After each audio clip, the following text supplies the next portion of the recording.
Menurut saya sebenarnya wong cilik itu adalah, kalau katanya termarginalkan, kalau kata saya adalah mereka-mereka yang terputus aksesnya, baik terhadap kesehatan, terhadap pendidikan, ya, terhadap pendidikan yang bagus, terhadap kesehatan yang baik gitu ya, terhadap komunikasi misalnya. Itu menurut saya itu adalah wong cilik yang negara ini begitu makmur, begitu besar, tapi mereka nggak bisa mengaksesnya gitu, ya kan?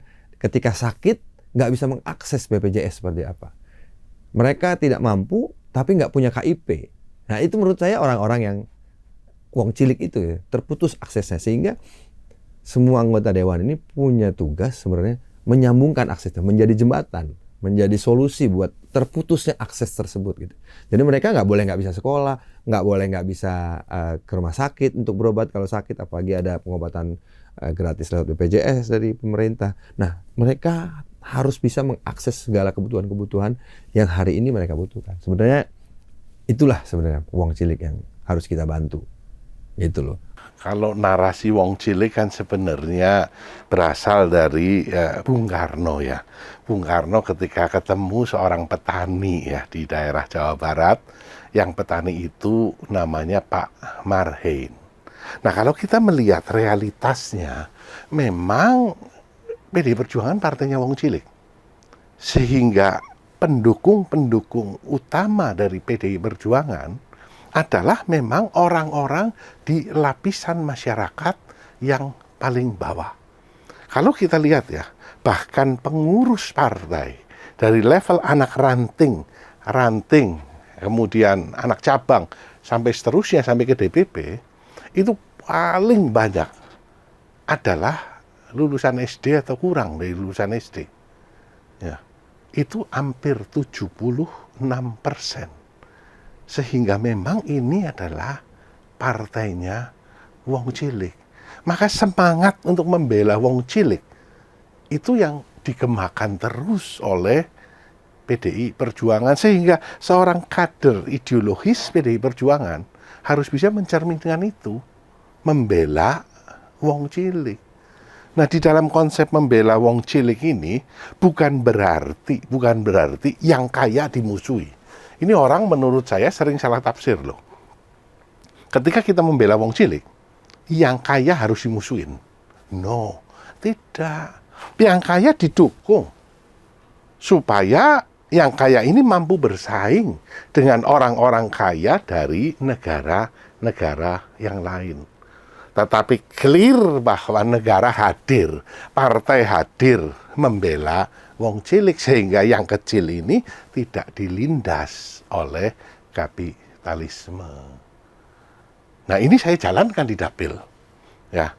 Jadi kalau kita bicara wong ciliknya, wong cilik itu kan, kalau ibarat para dalang itu kan cecak nguntal cagak.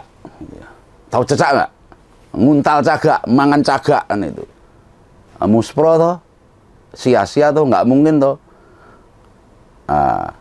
Kita mencoba, ya kan, mencoba menganalogikan bahwa orang kecil pun, ya toh, bisa juga nguntal cagak juga bisa.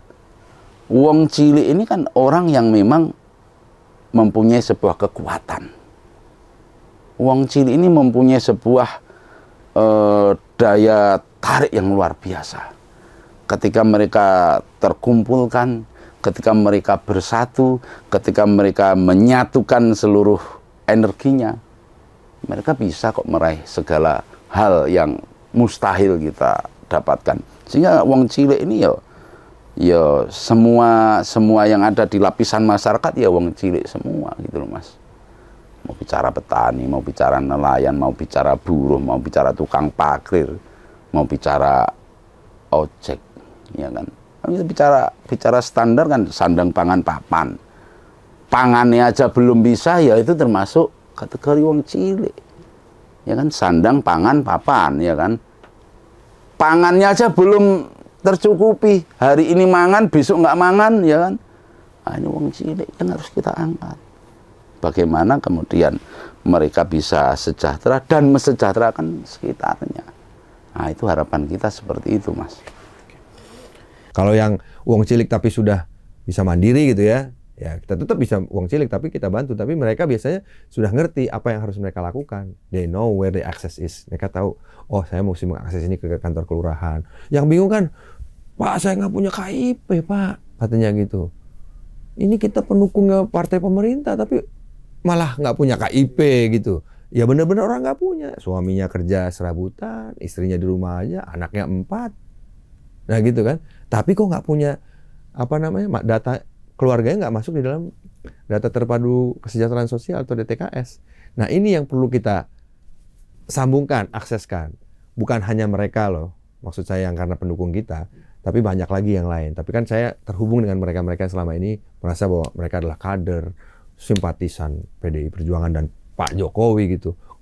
Kok dulu waktu mau pemilu ngajakin nyoblos PDI Perjuangan dan Pak Jokowi, giliran udah ada menang, dia yang nggak dapat KIP-nya. Nah, inilah orang-orang yang kasusnya banyak kok terjadi. Itulah orang-orang menurut saya yang wong cilik atau termarginalkan. Mungkin kalau dengan ikuti media sosial saya, itu saya sering kegiatan yang orang Tegal ya, menggunakan istilah lemprakan. Ngelemprak itu apa? Duduk silo ya, bareng sama teman-teman. Dari kalangan masyarakat yang bawah. Dengan tukang becak, dengan tukang bakso, dengan tukang gedang goreng ya. Dengan ranting, dengan anak ranting, bareng makan di depan emperan toko. Budaya ini saya berusaha angkat budaya ini, ya berusaha tampilkan karena menurut saya ini yang Ibu perintahkan. Ibu kan clear, bahkan di dalam biografinya yang terakhir ya, itu kan Ibu ngomong menangis dan tertawa bersama rakyat. Sehingga rakyat yang mana? Rakyat kecil tentu saja. Ibu bolak-balik ngomong turun ke bawah. Ya, terus bergerak turun ke bawah. Yang bergerak tidak akan kalah. Nah, kata menangis dan tertawa bersama rakyat, kalau kita jabarkan, ya turun ke bawah bareng. Ya. Yang sering terjadi kan, ya, rakyatnya menangis, dewanya mentertawai. Atau sebaliknya, ya, dewanya yang menangis karena kalah, rakyatnya yang mentertawai. Kan tidak boleh terjadi ini. Karena menangis dan tertawa bersama rakyat. Itu yang dikatakan oleh Ibu Ketum. Dan ini harus kita jalankan. Saya yakin kalau semua menjalankan ini, PDI Perjuangan menang mutlak. Ini kesempatan yang luar biasa kok. Rakyat kecil dari yang saya rasakan di bawah, masyarakat suka kok dengan pendekatan ini. Enggak pendekatan pakai yang muluk-muluk gitu ya.